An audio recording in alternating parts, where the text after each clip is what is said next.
قال رسول الله صلى الله عليه وسلم فإن العبد إذا ترك ثم تاب تاب الله عليه আল্লাহর নবী বলেন নিশ্চয় যদি কোনো বান্দা আল্লাহর সামনে স্বীকারোক্তি দেয় যে আল্লাহ আমি ভুল করছি, রোজা চলে গেল, আমি ইবাদত বন্দেগী করতে পারি নাই, আমি গুনাহ ছাড়তে পারি নাই, আল্লাহ এইভাবে যদি স্বীকারোক্তি দিয়ে যদি তওবা করে তাবাল্লাহু আলাইহি, অবশ্যই আল্লাহ তার তওবা কবুল করে নেবে।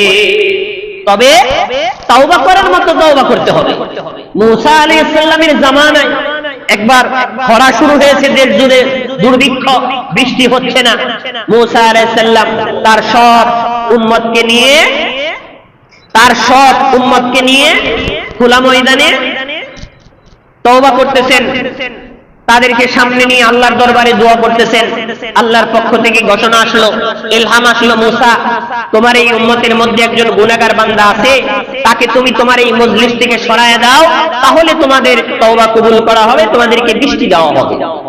তখন মুসা আলাইহিস সালাম আল্লাহর এই পয়গাম পেয়ে মজলিসে ঘোষণা দিয়ে দিলেন, তোমাদের মধ্যে কি এমন পাপী আছে যাদের সম্পর্কে আল্লাহ বলে দিয়েছেন তাড়াতাড়ি মজলিস থেকে সরে যাও, আমাদের বৃষ্টি দরকার, আমাদেরকে একটু রক্ষা করো। এখন যে পাপী সে তো নিজে নিজে জানে যে কাহিনীটা কোথায় ঘটছে, সে নিজে বুঝতে পারতেছে হায়রে আমার কথাই হয়তো বলতেছে।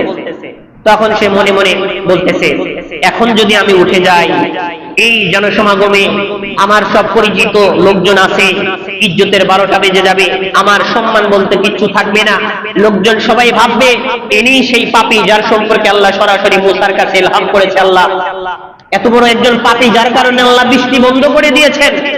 আল্লাহু আকবার।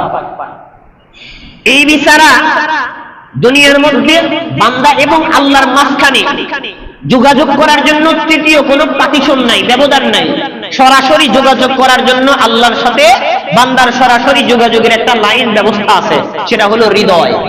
এটা যদি আপনি সরাসরি আল্লাহর সাথে কানেক্ট করতে পারেন তাহলে আপনার অন্য কোনো কিচ্ছু লাগবে না, পীর ধরতে হবে না, মুরব্বি ধরতে হবে না, আলেম ধরতে হবে না, কারো কাছে দোয়া নিতে হবে না, বান্দার সাথে আল্লাহর একটা যোগাযোগের লাইন আল্লাহ রেখে দিয়েছেন। সুবহানাল্লাহ। ওই বিচারা মুসার ঘোষণা শুনে অনুতপ্ত হচ্ছে, লজ্জিত হচ্ছে, ভয় পেয়ে গেছে যে মুসার যে রাগ, আমি যদি এখান থেকে উঠে যাই আমার এটা চিনে ফেললাম, আমার একটু হত্যা করে ফেলবে। এইবার সে মনে মনে আল্লাহর সাথে লাইন লাগাই দিতে, আল্লাহ তুমি তো জানো আমি পাপী, তুমি তো জানো আমি পাপী, আল্লাহ তুমি মজলিসের মধ্যে আমাকে লজ্জিত করো না, আল্লাহ এই ভরা মজলিসে মুসার সামনে আমাকে বেইজ্জতি করো না, আমার ইজ্জত তুমি রক্ষা করো, আল্লাহ যে গুনাহ করছি আমি আর গুনাহ করব না। সুবহানাল্লাহ। তওবা করছি। এদিকে মুসা বারবার ডাকতেছে কে আছো দাঁড়ায় যাও, এরকম গুনাহগার কে আছো এখান থেকে সরে যাও, আমাদের বৃষ্টি প্রয়োজন। এই কথা বলতে বলতে হঠাৎ করে দেখে ঝুমায়া বৃষ্টি নামা শুরু হইছে। সুবহানাল্লাহ। মুসা আল্লাহর কাছে বলতেছে আল্লাহ এটা কি হইল, আপনি বললেন একজন পাপী আছে এই মজলিস থেকে তাকে সরাই দিতে হবে, সে তো এখনো যায় নাই, আপনি বৃষ্টি দিলেন। আল্লাহ বললেন মুসা যার ব্যাপারে আমি তোমাকে সতর্ক করেছিলাম, যার কারণে আমি বৃষ্টি দেই নাই, আমি আল্লাহ ওই ব্যক্তির কারণেই তোমার আজকে বৃষ্টি দিলাম। পবিত্র মাহে রমজান আমাদের থেকে বিদায় নিতে চলেছে, আর অল্প কয়েকদিন সময় বাকি আছে। রোজা তো আমাদের থেকে বিদায় নিয়ে চলে যাচ্ছে, কিন্তু আমরা রোজা থেকে কি পাইলাম? রোজা তো নিয়ে আসছিল তার উপহার গিফট, কিন্তু আমরা আমাদের ব্যর্থতার কারণে, আমাদের কমজোরি, অলসতা আর গুনাহের প্রয়োজনের কারণে কতটুকু আমরা রোজা থেকে ফায়দা নিতে পারলাম, এটাই হলো আমাদের আসল কথা। ভালো কোনো সুযোগ আসার পরে যখন সুযোগ চলে যায়, বুদ্ধিমান ব্যক্তি তারা যারা হিসাব কষে এই সুযোগ থেকে আমি কি লাভ করলাম, আর যারা গুনাহের মধ্যে লিপ্ত আছে, যাদের হুঁশ নাই, যাদের আচরণকে আল্লাহ তাআলা পশুর আচরণের সাথে তুলনা করেছে, যে তাদের কোনো হৃদয় নাই, তাদের কোনো চোখ নাই, তাদের কোনো কান নাই, যার কারণে তারা ভালো কোনো কিছু উপলব্ধি করতে পারে না। শুধুমাত্র এই শ্রেণীর মানুষই সুযোগকে কাজে লাগাতে পারে না বা উপকারের জায়গা থেকে উপকার লাভ করতে পারে না, তাদেরকে আল্লাহ তাআলা পশুর মতো বলেছেন। পবিত্র মাহে রমজান কত পবিত্রতা, ক্ষমা, বরকত আর রহমত নিয়ে আমাদের সামনে আসছিল। আমরা কি পাইলাম, কি অর্জন করলাম, কতটুকু আমাদের লাভ হলো, এই হিসাব নিকাশ আমাদের করা দরকার। যদি আমি হিসাব নিকাশটুকু করার উপলব্ধি আমার মধ্যে না আসে, তাহলে আল্লাহর কোরআন অনুযায়ী আমি মানুষের কাতারে আর থাকতে পারবো না। এত বড় একটি সুযোগ আসছিল আমাদের জীবনকে পবিত্র করার জন্য, দুনিয়া এবং আখিরাতের জীবনকে সাফল্যমণ্ডিত করার জন্য, আলোকিত করার জন্য। কিন্তু রোজা চলে যাচ্ছে, আমরা যেমন ছিলাম তেমনই রয়ে গেলাম। আগে যেই গুনাহ করতাম এখনো সেই গুনাহ করি, আগে যেই ইবাদত থেকে পলায়ন করতাম এখনোই দৌড়াদৌড়ি করি, আগে যেই কাজগুলো ছিল এখন সেই কাজগুলোই হয়ে গেছে। যদি আমার আপনার আমল, আমার আপনার চলাফেরা, আমার আপনার আচরণ যদি এরকম থাকে, তাহলে আমার আপনার জন্য রাসূলের বদদোয়া, অভিশাপ আমাদের জন্য ধ্বংস ছাড়া আর কিছুই না। কারণ হাদিসের মধ্যে আল্লাহর নবী বলে দিয়েছেন, তিরমিজি শরীফের হাদিস 3545 নম্বর হাদিস, রগিমা আনফু রাজুলিন, রগিমা আনফু রাজুলিন, রগিমা আনফু রাজুলিন। তিনবার রাসূল কথাটি বলেছেন যে ওই ব্যক্তির নাক ধুলায় দূষিত হোক, অর্থাৎ ওই ব্যক্তি ধ্বংস হোক, ওই ব্যক্তির জন্য রাসূলের বদদোয়া। সাহাবায়ে কিরাম প্রশ্ন করলেন, ইয়া রাসূলুল্লাহ মান হুয়া, সেই হতভাগা ব্যক্তি কে যার জন্য আপনি বদদোয়া দিচ্ছেন, যার প্রতি আপনার এরকম খারাপ ধারণা, ওই ব্যক্তির উপর অভিশাপ, ওই হতভাগা ব্যক্তি কে? রাসূল বললেন, মান দাখালা আলাইহি রমাদান সুম্মা সালাখা ক্বাবলা আন ইউগফারা লাহু। ওই হতভাগা ব্যক্তি হলো সে যার জীবদ্দশায়, যার সুস্থতায়, যার সুযোগ থাকা অবস্থায় পবিত্র মাহে রমজান আসছিল, কিন্তু রোজা চলে গেল, কিন্তু নিজের গুনাহ ক্ষমা করাইতে পারল না। রাসূল বললেন, এই ব্যক্তির চাইতে হতভাগা, এই ব্যক্তির চাইতে কপাল পোড়া, অভিশপ্ত ব্যক্তি আর দুনিয়াতে নাই। যার জীবনে একটা রোজা আসছে, যার জীবনে এত বড় একটা সুযোগ অফার আসছে, কিন্তু নিজের বিচারা গুনাহগুলো মাফ করাইতে পারল না। রাসূল বললেন, এই ব্যক্তি অভিশপ্ত, এই ব্যক্তি ধ্বংস হোক। কত বড় বড় কথা রাসূল বলেছেন। আমরা যদি হিসাব করতে যাই, অধিকাংশই এই হাদিসের কাতারে পড়ে যাব।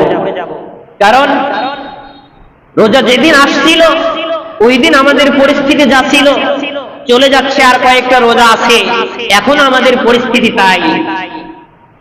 এখনো আমাদের ইবাদতে মজা লাগে না, এখনো কখনো কখনো রোজা ভেঙে আমরা ওই অভিশপ্ত পর্দাওয়ালা দোকানের মধ্যে গিয়ে বিড়ি সিগারেট খাই, এখনো আমরা আগের মতো গালিগালাজ করি, এখনো আমাদের ফাহিশা কথাবার্তা মুখ থেকে বের হয়। যদি এরকম হয়, বিশ্বাস করেন হাজারো রোজা আপনার জীবনে আসবে, জান্নাতের ঘ্রাণও পাওয়া যাবে না। হাজারো সুযোগ আসবে, জান্নাতের ধারে কাছেও যেতে পারবেন না। এখন করণীয় যে হুজুর কি ভয়ঙ্কর একটি হাদিস শুনাইলেন, রাসূলের বদদোয়া, রোজা চলে যাচ্ছে, নিজের গুনাহ ক্ষমা করাইতে না পারলে রাসূলের বদদোয়া। এখন কি কোনো সুযোগ আছে? হ্যাঁ, এখনো সুযোগ আছে। আর মাত্র 6টি রোজা আছে, 7টি রোজা আছে। এই শেষ মুহূর্তে আপনি যদি মনে করেন আমি সর্বশক্তি দিয়ে রোজা থেকে যেই ফায়দা হাসিল করা, রব্বুল আলামিন যেই ফায়দা দিয়েছেন আমি সেটা অর্জন করেই ছাড়বো, এরকম প্রতিজ্ঞা, এরকম অঙ্গীকার শক্তিশালী যদি মনোবাসনা আপনার মধ্যে থাকে, তাহলে আপনি পেতে পারেন। শেষ সময় আপনি কত চেষ্টা করলেন, একটা কাজ করতেছেন, পারতেছেন না, আর মাত্র 2বার সুযোগ আছে, আর মাত্র 1বার সুযোগ আছে। একবার যদি পান, আপনার জীবন চমকায়া যাবে লটারির মতো, লটারির মতো আপনার জীবন চমকায়া যাবে। শেষ মুহূর্তে আপনি মনোযোগ সম্পূর্ণ দিয়ে বাহিরের সব ব্যস্ততা রেখে, সব মনোযোগ আর ব্যস্ততা এক জায়গায় দিবেন, যেন এই কাজে আপনি সফল হন। মুমিন হিসাবে এটা আমাদের জন্য অত্যন্ত জরুরি। শেষ মুহূর্তে আমি যেন এই রোজার ফায়দা আর ফজিলত থেকে বঞ্চিত না হয়ে রাসূলের বদদোয়া যারা পায় তাদের অন্তর্ভুক্ত না হই। পবিত্র কোরআনে সূরা হিজরের ৪৫ নম্বর আয়াতে আল্লাহ আমাদের মতো পাপী তাপী, আমাদের মতো পশ্চাৎপদ, আমাদের মতো পিছনে থাকা, আমাদের মতো অলস নাকাম গুনাহগার কিছু মুসল্লিদের জন্য আল্লাহ রাব্বুল আলামিনের সর্বশেষ চূড়ান্ত সফলতার আশা জাগানোর একটি বাণী হলো নাব্বি ইবাদি আন্নী আনাল গফুরুর রহিম। রাসূলকে বলে দিয়েছেন, রাসূল আপনি আমার বান্দাদেরকে বলে দেন নিশ্চয় আমি ক্ষমাশীল, আমি দয়ালু, আমি মাফ করব। সুবহানাল্লাহ।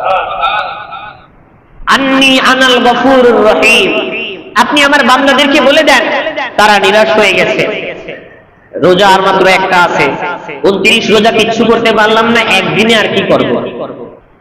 আল্লাহ তাদেরকেই বলতেছেন, কমজোর বান্দাদেরকে বলতেছেন নবী আপনি তাদেরকে বলে দেন তার জন্য আমি আছি, সে চেষ্টা করো, সে যদি পরিপূর্ণরূপে তার নিজের মন মানসিকতাকে গুছিয়ে পিছনের সব গুনাহগুলোকে স্মরণ করে সচ্চা সত্য শুদ্ধ পরিশুদ্ধ তাওবা যদি করতে পারে তাহলে পুরা রোজার মাসের বরকত আমি তাকে দিয়ে দেব। সুবহানাল্লাহ। নিরাশ হওয়া যাবে না, তবে ছেড়ে দেওয়া যাবে না, তওবার মতো তওবা করতে হবে। পবিত্র কোরআনে সূরা জুমারের 53 নম্বর আয়াতে আল্লাহ ব্যাপকভাবে ঘোষণা দিয়েছেন, قل يا عبادي الذين أسرفوا على أنفسهم لا تقنطوا من رحمة الله। আল্লাহ নবীকে বলে দিয়েছেন, নবী আপনি বলে দেন আমার বান্দাদেরকে বলেন তারা জীবনে যত গুনাহ করুক না কেন, তাদের জীবনে যত ব্যর্থতাই থাকুক না কেন, জীবনে অনেক ইবাদত বন্দেগী করেছে কিন্তু কিছুই তার হয় নাই, তার এমন গুনাহ রয়েছে এই গুনাহগুলো আল্লাহর সামনে উপস্থাপিত হলে সে লজ্জিত হয়, আপনি তাদেরকে বলে দেন সে যেন আল্লাহর রহমত থেকে নিরাশ না হয়, তার হাজারো গুনাহ নিয়ে আল্লাহর দরবারে তওবা করে যদি এক ফোঁটা পানি ফেলতে পারে চোখ দিয়ে, আল্লাহ বলে দিয়েছেন নিশ্চয় আমি তার জীবনের গুনাহগুলো মাফ করে দেব। ইন্নাল্লাহা ইয়াগফিরুয যুনুবা জামিআ, তার পিছনের জীবনের সব গুনাহ আমি আল্লাহ তাআলা মাফ করে দেব। ঘোষণা দিয়েছেন, টেনশন করো না, চিন্তা করো না, তুমি পিছনের সময়গুলোতে কাজে লাগাতে পারো নাই, এখন একটু শেষ সময়ে তোমার ভিতরে অনুতাপ অনুশোচনা আসছে, তোমার ভিতরে হৃদয় এখন জাগ্রত হচ্ছে যে আমি কি করলাম, 26টা 23টে রোজা চলে গেল, আমি কি করলাম, এখন আমি মানুষকে গালি দেওয়া বন্ধ করতে পারি না, এখনো আমি মানুষের ক্ষতি করা বন্ধ করতে পারি না, এখনো আমি মানুষকে মন্দ বলি, এখনো গীবতের মধ্যে আছি, এখনো আমার চোখের দৃষ্টি এটা আমি ঠিক করতে পারি নাই, তাই রে রোজা আসলো কি হইল আমার, এরকম আফসোস যদি আমাদের মধ্যে জাগে তাহলে আমরা বাঁচতে পারবো। যদি আফসোসটুকু না জাগে, শেষ পর্যায়ে যদি আমি আমাদের বন্দোবস্তগুলো ঠিক করতে না পারি, আল্লাহ এদের সম্পর্কে বলছেন উলাইকা কাল আনআম বাল হুম আদাল, আল্লাহ বলেন এরা হলো শূকর কুকুরের চাইতেও খারাপ, যাদের ভিতরে উপলব্ধ নাই আমি কি করলাম, আমার চতুর্দিকে আগুন, আমি সামনে পা বাড়াইলে আমি আগুনের অগ্নিকুণ্ডলিতে আমি পড়ে যাব, আগুনের গর্তে আমি পড়ে নিজে ছারখার হয়ে যাব, অথচ আমার ভিতরে কোনো ধরনের অনুশোচন অনুতাপ নাই, আমার ভিতরে কোনো ধরনের রেসপন্স নাই, আর আমি কি করতেছি, কোন দিকে যাচ্ছি, এ ধরনের মানুষদেরকে আল্লাহ কুকুর শুকর বলেছে। আমরা যেন আল্লাহর ঘোষণা অনুযায়ী এই কুকুর শুকুরের কাতারে যেন আমরা না যাই, এই কারণে আমাদের কি করতে হবে, শেষ মুহূর্তে ঘুরে দাঁড়াতে হবে। এখন ভাবতেছেন হুজুর কিভাবে কি করব, এই শেষ পর্যায়ে এসে অল্প একটু সময়কে কাজে লাগিয়ে আমি কিভাবে আমার জীবনের সব গ্লানি দূর করতে পারবো। অসংখ্য গণিত আল্লাহর ওলিদের ঘটনা আমাদেরকে শিখায় কিভাবে তুমি সামনে এগিয়ে যাবা। বুখারী শরীফের একটি সহিহ হাদিস 3910 নম্বর হাদিস, এই হাদিসের মধ্যে আল্লাহর নবী ঘোষণা দিয়েছেন কোন বান্দা যদি আসলেই আন্তরিকতার সাথে যদি আল্লাহর কাছে স্বীকারোক্তি দেয় যে আল্লাহ আমি গুনাহগার, আল্লাহ আমি গুনাহগার, আনতাল গফুর আপনি ক্ষমাশীল, এতটুকু অনুভূতি যদি নিজের ভিতরে সঠিকভাবে আসে, আসলেই যদি আসে, তাহলে আস্তাগফিরুল্লাহ আস্তাগফিরুল্লাহর জিকির অনুযায়ী না আমি দিনের মধ্যে 500 বার জিকির করলাম আস্তাগফিরুল্লাহ আল্লাহ মাফ চাই মাফ চাই, এটা না, এটাকে মাফ চাওয়া বলে না। সঠিকভাবে যদি অন্তর দিয়ে উপলব্ধি করে যদি আল্লাহর সামনে উপস্থিত হতে পারে, আল্লাহর রাসূল বলেছেন অবশ্যই তার তওবা কবুল করা হবে। আল্লাহ বললেন, মুসা, যার ব্যাপারে আমি তোমাকে সতর্ক করেছিলাম, যার কারণে আমি বৃষ্টি দেই নাই, আমি আল্লাহ ওই ব্যক্তির কারণেই তোমার আজকে বৃষ্টি দিলাম। মুসা বলে, কেমনে? আল্লাহ বলতেছে, মুসা, তুমি তো জানো না, তুমি তো দেখো নাই, এমন একটা অদৃশ্য শক্তি বান্দার ভিতরে আল্লাহ রেখে দিয়েছেন, যেই শক্তির মাধ্যমে ওই তৃতীয় কোন মন্ত্রী মহোদয় অথবা কোন পিয়ন লাগে না, সরাসরি জায়গা মতো ফোন দেওয়া যায়, সরাসরি জায়গা মতো যোগাযোগ করা যায়। এরকম একটা লাইন আমি বান্দার ভিতরে রেখে দিচ্ছি। এই বিচারা তোমার এই ঘোষণা শুনে এমন ভাবে আমার সাথে যোগাযোগ করছে, অন্য কারো মাধ্যমে আমার প্রয়োজন হয় নাই, আমি সরাসরি বান্দার ওই লাইনের ফোন পেয়ে আমি তার গুনাহগুলো মাফ করে দিয়ে আমি সমস্যার সমাধান করে দিয়েছি। এই জন্যই আল্লাহ হাদিসে কুদসির মধ্যে বলেন, তিরমিজি শরীফের হাদিস 3540 নম্বর হাদিস, আল্লাহর নবী হাদিসে কুদসি উদ্ধৃতি করছেন, তিনি বলেন, আল্লাহ বলতেছেন ডাক দিয়া, ইয়া ইবনা আদম, হে বনি আদম, আদমের সন্তান, তুমি ভালো করে শুনে নাও, ইন্নাকা মা দাউতানি ওয়া রাজাউতানি গফারতু লাকা আলা মা কানা ফীকা। আল্লাহ বান্দাদেরকে জানিয়ে দিচ্ছেন, নবী আপনি আপনার উম্মতদেরকে জানিয়ে দেন, আমার ঘোষণা হলো, যদি কোনো বান্দা আমাকে ডাকে এবং এই আশা নিয়ে ডাকে, আমি বান্দার ডাকে সাড়া দেব। শর্ত কি? যদি কোনো বান্দা আল্লাহকে ডাকে এবং এই আশা নিয়ে ডাকে যে আমি অবশ্যই আল্লাহর বান্দার ডাকে সাড়া দেব, তার গুনাহগুলো মাফ করে দেব।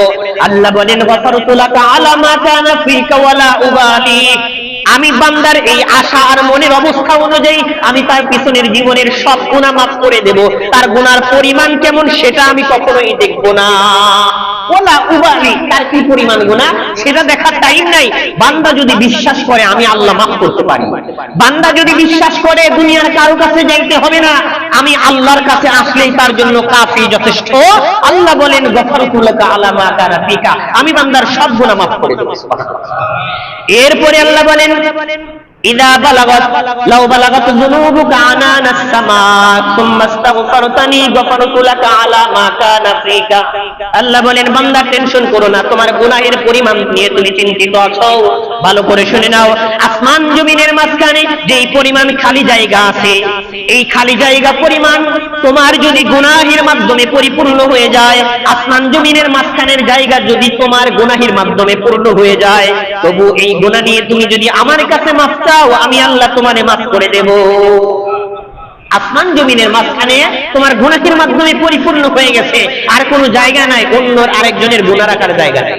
এখন আল্লাহ বলেন, সুম্মা ইস্তাগফারতানি, বান্দা তুমি যদি আমার কাছে ক্ষমা চাও, গফারতু লাকা মা কানা ফীকা, আমি তোমাকে মাফ করে দেব। সুবহানাল্লাহ। এরপরে আল্লাহ আরো কঠিন একটা কথা বলতেছেন, ইন্নাকা লাউ আতাইতানি বিকুরাবিহা খাতায়া। আল্লাহ বলেন, দুনিয়ার মধ্যে যত মাটি আছে সব মাটিগুলো যদি বালু মাটিতে রূপান্তরিত করা হয়, এক একটা বালু কণা যদি বান্দার এক একটা গুনাহের স্তরে রাখা হয়, আল্লাহ বোঝাচ্ছেন এই সারা দুনিয়ার সব মাটির এই বালু পরিমাণ গুনাহ যদি তুমি নিয়ে আল্লাহর দরবারে হাজির হও, তবে সুম্মা লাকিতানি লা তুশরিকু বি শাইআ, দুনিয়ার সব বালু পরিমাণ গুনাহ তোমার আছে কিন্তু তোমার আমলনামায় কোনো শিরক নাই, এরকম অবস্থায় যদি আল্লাহর সামনে উপস্থিত হও, আল্লাহ বলেন, আতাইতুকা বিকরাবিহা মাগফিরাহ, তুমি যেই পরিমাণ গুনাহ নিয়ে আমি আল্লাহর দরবারে আসছো, আমি সেই পরিমাণ ক্ষমা নিয়ে তোমার দরবারে উপস্থিত হব। আল্লাহ কি বলেন, বিকরাবিহা মাগফিরাহ, তুমি যেই পরিমাণ গুনাহ নিয়ে আসছো, আমি ওই পরিমাণ ক্ষমা নিয়ে তোমার কাছে উপস্থিত হব। তুমি যদি বান্দা এক পাও সামনের দিকে আগাও নিজের গুনাহ মাফ করার জন্য, আমার রহমত পাওয়ার জন্য, আমি আল্লাহ দুই পাও তোমার দিকে আগায় যাব। সুবহানাল্লাহ। বুখারী শরীফের বিখ্যাত একটি হাদিস, যাকে আমরা নিজামউদ্দিন কি বলেন, নিজাম খুনির ঘটনা বলে জানি। বুখারী শরীফের সহিহ হাদিস, বনি ইসরাইলের একজন লোক রাসূল বলতেছেন, ইসারা 99টা খুন করছে, এই ঘটনা বুখারী শরীফের মধ্যে আছে, 99টা খুন করছে। এখন হঠাৎ করে তার মধ্যে উপলব্ধি আসছে, আরে আমি তো আমার স্ত্রী পুত্র পরিবারের ভরণ পোষণের জন্য চুরি করি, মানুষ খুন করি, টাকা পয়সা লুটপাট করি, এখন এই যে কষ্ট যে আমি করতেছি, মরার পরে ওই বিচারা নাকি আমার এই পাপের ভাগ নিবে নাকি। হঠাৎ করে তার মধ্যে চিন্তা আসছে, স্ত্রীর কাছে গেছে, বলতেছে, তোমাদের জন্য আমি এত কষ্ট করলাম, এখন কিয়ামতের দিন যদি আল্লাহ মানে ধরে তুই এত খুন করছস তোর পরিবারের ভরণ পোষণের জন্য, স্ত্রীকে জিজ্ঞাসা করতেছে, তুমি কি আমার পাপের ভাগ নিবা, কারণ আমার ইনকামের ভাগ তো তুমি ঠিকই নিতেছ। স্ত্রী বলে, তোমার পাপের ভাগ আমি কেন নিতে যাব, তোমার পাপের ভাগ আমি কেন নিতে যাব, আমার ভরণ পোষণের দায়িত্ব তোমার উপর, তুমি কোত্থেকে এনে দেবে আমি জানি না, তুমি আনবারে খাবো। মায়ের কাছে গেছে, মাকে জিজ্ঞাসা করছে, মা তোমাদের জন্য এত কিছু রিস্ক আমি নিলাম, এত খুন করলাম, আমার পাপের ভাগী কি তুমি একটু নিবা? মা বলে, কেন? আমার ভরণ পোষণের দায়িত্ব ছেলে হিসেবে তোমার, তোমার পাপের ভাগ আমি কেন নিতে যাব? তুমি কামাই করে আনবা, কিভাবে আনছো সেটা আমি জানি না, আমি খাবো। ছেলের কাছে গেছে, ছেলেও একই কথা বলতেছে। তখন এই পরিবার থেকে নিরাশ হয়ে গেছে, হায় রে, আমি কাদের জন্য এত কিছু করলাম, এখন আমাকে ফেরা দরকার। আশা নিছে, এখন চিন্তা ভাবনা করতেছে, এতগুলো খুন করছি, আল্লাহ কি মাফ করবে? এক আল্লাহর ওলি একজন আলেমের কাছে গেছে, যা বলতেছে, এই কথা আমি তো এতগুলো খুন করে ফেলছি, আমার তো ভয় হচ্ছে আল্লাহ আমাকে মাফ করবে কিনা। তখন ওই আলেম বলতেছে যে না, তোমার এত পরিমাণ গুনাহ তোমাকে আল্লাহ মাফ করবে না। তখন উনি বলতেছে, আমারে যদি মাফ নাই করে, 99টা খুন করছি আর একটা করি, সমস্যা কি? মাফ তো ওও করবে না, মনে করবে না। 100টা খুনের কারণেও ফাঁসি, একটা খুনের কারণেও ফাঁসি। তখন ওই আলেমরেও হত্যা করে ফেলছে। এরপরে ওর সেইটা আরো একটু বড় আলেমের কাছে গেছে, আল্লাহর ওলির কাছে গেছে, তার কাছে গিয়ে জিজ্ঞাসা করতেছে, এই কথা আমি তো এতগুলো গুনাহ করছি, আল্লাহ আমাকে মাফ করবে কিনা? তখন উনি বলতেছে, হ্যাঁ, আল্লাহর দরবারে কমতি নাই, আল্লাহর কাছ থেকে নিরাশ হওয়ার কোনো সুযোগ নাই, অবশ্যই আল্লাহ তোমাকে মাফ করবে। তবে অমুক এলাকায় যাও, ওইখানে কিছু আল্লাহর খাস বান্দা আছে, তাদের সাথে গিয়ে আল্লাহর দরবারে মোনাজাত করো, রোজাদারি করো, আল্লাহ তোমাকে মাফ করতে পারে। তখন এই বেচারা অমুক জায়গায় যাওয়া শুরু করছে। আপনারা জানেন, রাস্তা অর্ধেক পার হয় নাই, এর আগেই আজরাইল আসছে, তার মরণের ফরমান জারি হয়ে গেছে, তার জান কবজ করা হবে, মারা গেছে। এখন রহমতের ফেরেশতারা, আযাবের ফেরেশতারা টানাটানি করতেছে। আযাবের ফেরেশতারা বলতেছে, সারা জীবন গুনাহ করছে, 100টা হত্যা করছে, এমনকি একজন আলেমকে হত্যা করছে, এই বিচারার স্থান তো জান্নাতে হওয়ার কথা না, এই বিচারাকে তো জাহান্নামে নিতে হবে। তারা টানাটানি শুরু করছে, তার রূহ নিয়ে যাবে কোথায়? জাহান্নামে। আবার রহমতের ফেরেশতারা টানতেছে, তারা বলতেছে, না, সে যতই অপরাধ করুক না কেন, তার মনের চিন্তা ভাবনা তো পরিবর্তন হয়েছে, সে তো তওবা করার নিয়ত করছে। এখন তারা তার রূহ নিয়ে টানাটানি শুরু করছে, জান্নাতে নিয়ে যাবে। আল্লাহু আকবার। ওই যে আল্লাহ হাদিসে কুদসির মধ্যে বলে দিয়েছেন, সহিহ হাদিসে, যে লা আতাইতুকা বিকুরাবিহা খাতায়া, তুমি যেই পরিমাণ গুনাহ নিয়ে আমার কাছে আসবা, আমি সেই পরিমাণ ক্ষমা নিয়ে তোমার দরবারে যাব। তো এই বান্দা 100টা খুনের অপরাধ নিয়ে আল্লাহর দরবারে যাওয়া শুরু করছে। এই ঘোষণা অনুযায়ী তো আল্লাহ অগ্রিম তার দরবারে আসা শুরু করে দিয়েছে। অর্ধেক যায় নাই, এখন ফেরেশতাদেরকে ঘোষণা দিয়েছে, তোমরা একটা কাজ করো, জমিনটা মাপ দাও। ওই যে যেই রাস্তায় যাচ্ছিল আল্লাহর ওলির বাড়ির কাছে, ওটা যদি কাছে হয় তাহলে সে বেশি পরিমাণ গেছে তওবার দিকে, তাহলে তাকে মাফ করা হবে। আর যদি অর্ধেক যায় নাই, বেশি পরিমাণে তার বাড়ির দিকে রাস্তা রয়ে গেছে, তাহলে সে বেশি পরিমাণে যায় নাই, যেহেতু সে আযাবের কি বলেন প্রাপ্ত হবে, তাকে জাহান্নামে নিয়ে যেও। ফেরেশতারা জমিন মাপ দিছে, কিন্তু জমিনের মালিককে, জমিনকে যদি আল্লাহ ইশারা করে বা হুকুম দেয়, জমিন ওইভাবেই কাজ করতে বাধ্য। কিয়ামতের দিন জমিনকে বলবে, জমিন ওই তোর কোন জায়গায় পাড়া দিয়ে কে কোন আকাম করতে সবকিছু বলে দিবে, কিয়ামতের দিন বলে দিবে। জমিন বলবে, কোথায় কোন জমিনে মাটি কাটতে গিয়ে আরেকজনের জমিন থেকে আরেক কোদাল মাটি বেশি নিছে, তুই একটু বলে দে। কিয়ামতের দিন ভিডিও ফাঁস হবে যে আল্লাহ, এই যে আমি এখানে ওই যে অমুক জায়গায় বাড়ি ছিল, ওই জমিন কাটতে গিয়ে, ধান কাটতে গিয়ে, মাটি কাটতে গিয়ে আরেকজনের কাছ থেকে এক বালতি মাটি সে বেশি নিয়ে ফেলছে, ভিডিও প্রকাশ পাবে। তো জমিন যে আদেশ দিয়েছে, জমিন তুমি আল্লাহর ওলির বাড়ির দিকে একটু খাটো হয়ে যাও, আর ওর বাড়ির দিকে একটু লম্বা হয়ে যাও। সুবহানাল্লাহ। ফেরেশতারা দেখে যে ওর বাড়ির দিকে একটু লম্বা রাস্তা, আল্লাহর ওলির বাড়ির দিকে একটু খাটো রাস্তা, আল্লাহর ফয়সালা, এই ব্যক্তিকে মাফ করে দিয়েছেন আল্লাহ তাআলা। কেন মাফ করছেন? আসামি ছিলেন। ইন্নাকা মা দাউতানি ওয়া রাজাউতানি, আশা আর ভরসা আল্লাহ মাফ করতে পারেন, এই চিন্তা ভাবনার কনসেপ্ট নিয়ে যদি আপনি সামনে আগাইতে পারেন, আপনার গুনাহ কিছুই না। আলোচনা হচ্ছিল কি নিয়ে? রোজা চলে যাচ্ছে, বিদায় নিয়ে চলে যাচ্ছে, আমাদের অবস্থা কেন পরিবর্তন হলো না? এখন উপায় কি? এখন আমাদের এমার্জেন্সি ব্যালেন্স আছে, আমার পকেটে 1 টাকা, আমার ফোনে 1 টাকা ব্যালেন্স আছে, যে কোনো ভাবেই হোক আমার বড় ভাইকে বলতে হবে, ভাই আমি বিপদে পড়ছি, অমুক জায়গায় আছি। এতটুকু কথা বলতেই হবে। এতটুকু কথা বলার জন্য যতটুকু সেকেন্ড প্রয়োজন, ওই সেকেন্ড খরচ করতে 1 টাকা চলে যাবে, যে কোনো ভাবেই হোক। ফোন ধরার সাথে সাথে আমার এই কথা শেষ করতে হবে। এরকম পরিস্থিতি যদি হয়, তখন আপনার মনোযোগ কোন দিকে থাকবে? ফোনের দিকে তাকায় থাকবেন। সেকেন্ড কাটা শুরু হয়ে গেলে সাথে সাথে বলবেন, ভাই আমি অমুক জায়গায় আছি, বিপদে আছি। বলবেন না, কারণ বলার সাথে সাথে মিনিট শেষ। কি পরিমাণ আপনার ভিতরে জাগ্রত অবস্থা থাকবে। আল্লাহ তাআলা আমাদেরকে শেখাচ্ছেন, রোজার 23টা চলে গেল, এখনো তোমার নিজের মধ্যে পরিবর্তন আসলো না, আমলের পরিবর্তন আসলো না। আগেও গান শুনতে, এখনো শোনো, রোজা চলে গেল, কোন ধরনের পরিবর্তন যদি তোমার মধ্যে না আসে, রাসূলের হাদিস অনুযায়ী রাসূল বলেছেন ওই ব্যক্তির জন্য বদদোয়া, ওই ব্যক্তির জন্য অভিশাপ, ওই ব্যক্তির জন্য আল্লাহর লানত, যার সামনে রোজা আসলো কিন্তু নিজের গুনাহ মাফ করাইতে পারবে। এখন আমাদের কি করতে হবে? শেষ সময়ে আমাদেরকে তওবা করতে হবে, তওবার মতো তওবা করতে হবে। তওবা এমন না যে তওবা করলাম আরে আরেকটু কাজ বাকি আছে, একজনের কাছে গেলাম, ভাই আপনি এবার একটু থামেন, এত সুদ খান, এত কিছু করেন, দাড়ি করে রাখেন, হুজুর আরে একটা মামলা বাকি আছে, এই মামলাটা শেষ করে আমি ভালো হয়ে যাব। কি মামলা? কোন একদিন বিচারারে কে যেন একটু ধমক দিছিল, প্রতিশোধটা নিবেই, বলতেছে হুজুর একজনের সাথে আমার একটু মামলা আছে, এই মামলাটা শেষ করে আমি দাড়ি রাখবো, হজে যাবো। মামলাটা কি? অমুক দিন একটা বিচার আমারে অপমান করছিল, এই প্রতিশোধটা আমি নেবই, এই প্রতিশোধ না নিলে আমার ঘুমই হবে না। চিন্তা ভাবনা করছেন অন্তর কেমন শয়তানি পেশাব করে দিলে চিন্তা ভাবনা এরকম থাকে, আর একটা মামলা আছে শেষ করে পরে তওবা। আরে ভাই আপনারা আসতেছেন, আমাদের অনেক মুসল্লি, অনেক মুসলমান আছে, এদের চিন্তা ভাবনা হলো হুজুর আর একটা ব্যবসা আছে, আর একটা খেপ মেরে শেষ করে, আর একটা খেপ আছে, এই খেপটা মাইরা আমি শেষ করব, এরপর ভালো হয়ে যাব। আরে ভাই আপনি যেই খেপ মারবেন এই সময় যে আল্লাহ দিব এর গ্যারান্টি আপনি কই দিয়েছেন? আপনি যেই খেপ মারবেন, আপনি যে আরেকবার চুরি করতে যাবেন এরপরে ভালো হয়ে যাবেন, ওই যে সুযোগটা যে পাবেন এটার গ্যারান্টি কোথায়? এখনই তো আপনার হায়াত শেষ হয়ে যাবে। তওবার মতো তওবা করতে হবে। তওবা করলেন আবার একই কাজ করলেন, তওবা করলেন আবার একই কাজ করলেন, এটার পরিণতি কি হবে? ওই কোন একজন ব্যক্তি নাকি সাগরের মধ্যে ডুবে গেছে, নৌকা ডুবে গেছে, হাবুডুবু খাচ্ছে, আল্লাহরে বলতেছে আল্লাহ তুমি যদি আমাকে এই অবস্থা থেকে, বিপদ থেকে রক্ষা করো তাহলে আমি তোমার নামে একটা গরু দেব। গরুর মান্যত করছে, তো বিছারা ওই সাগরের ওই ভয়াবহ অবস্থা থেকে রক্ষা পাইছে।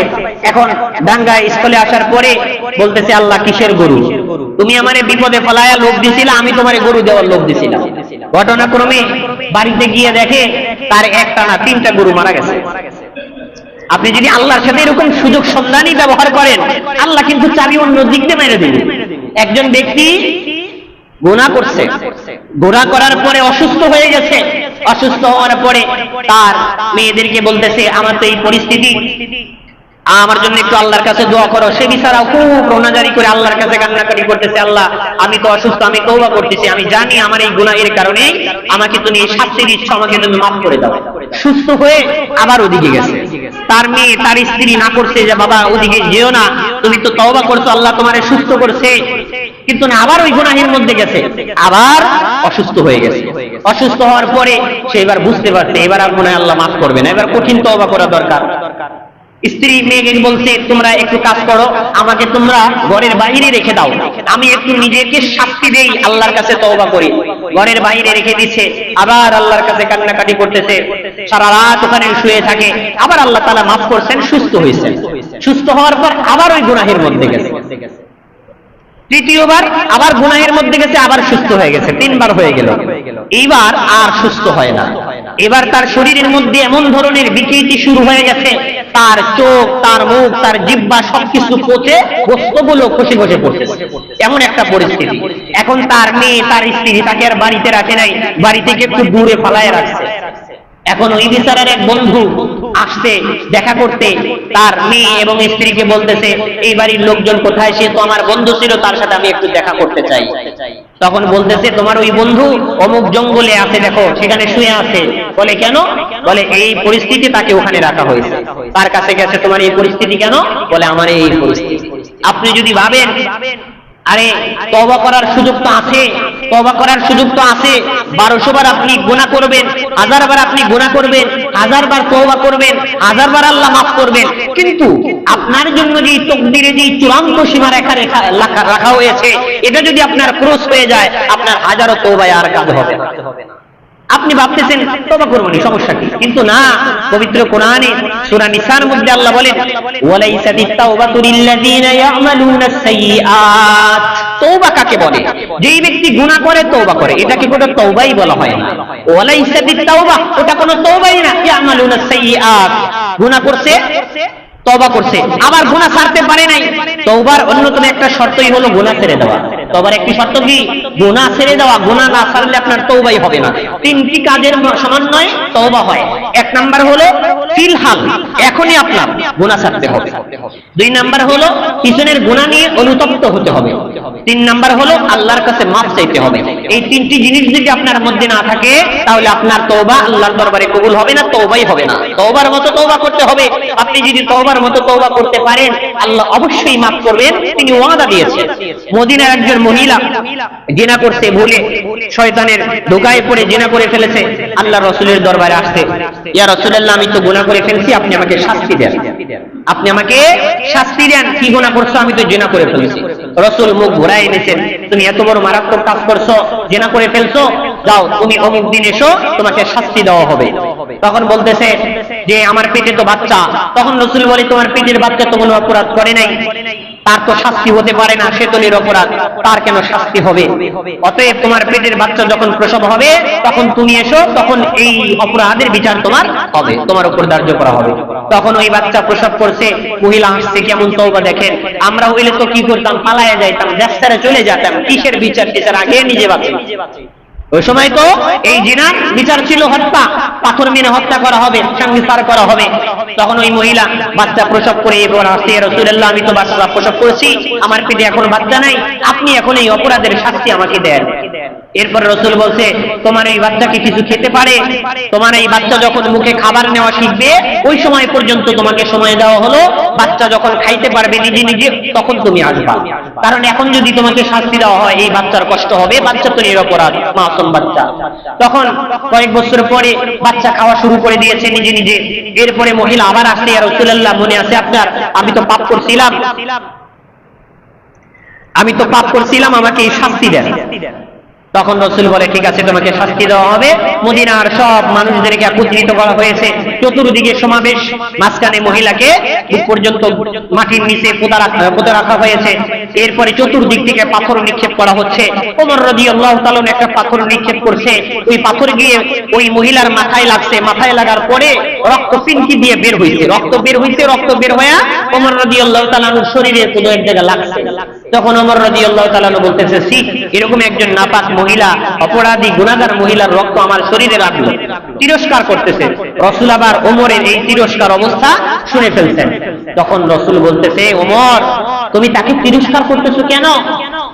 কেন তুমি তাকে ভৎসনা করতেছো?